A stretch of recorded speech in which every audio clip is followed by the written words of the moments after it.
মিনা কার্টুনের মিনা এখন বড় হয়ে বিয়ে করে ঘর সামলাচ্ছে। সে আর নতুন কোনো ভিডিও বানাচ্ছে না। টম অ্যান্ড জেরিরও নতুন কোনো পর্ব দেখা যাচ্ছে না। তারা বার্ধক্যজনিত রোগে ভুগতেছে।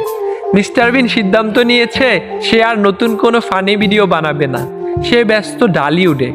সিসিমপুরের ইক্রি, শিখু, হালুম, টুকটুকিও এখন বড় হয়ে ভার্সিটিতে পড়ে। ইত্যাদিতেও আগের মতো সেই রসকস নেই। বুস্ট কিনলে এখন আর আগের মতো ব্যাট ফ্রি দেয় না। চিপসের প্যাকেটের সাথেও আজকাল স্টিকার, খেলনা, শূন্য এইসব ফ্রি দেয় না। নকিয়া মোবাইলের সেই সাপটাও বুড়ো হতে হতে এখন মৃত্যু পায়। আর বাকি রইল ঈদ। ঈদেও এখন আর আগের মতো আনন্দ নেই। স্মৃতির পাতায় আজ ধূসর শৈশব। ছোটবেলায় সবসময় ভাবতাম কবে বড় হব। আজ বড় হয়ে ভাবতেছি ছোটবেলাটা যদি আরেকটা বার ফিরে পেতাম।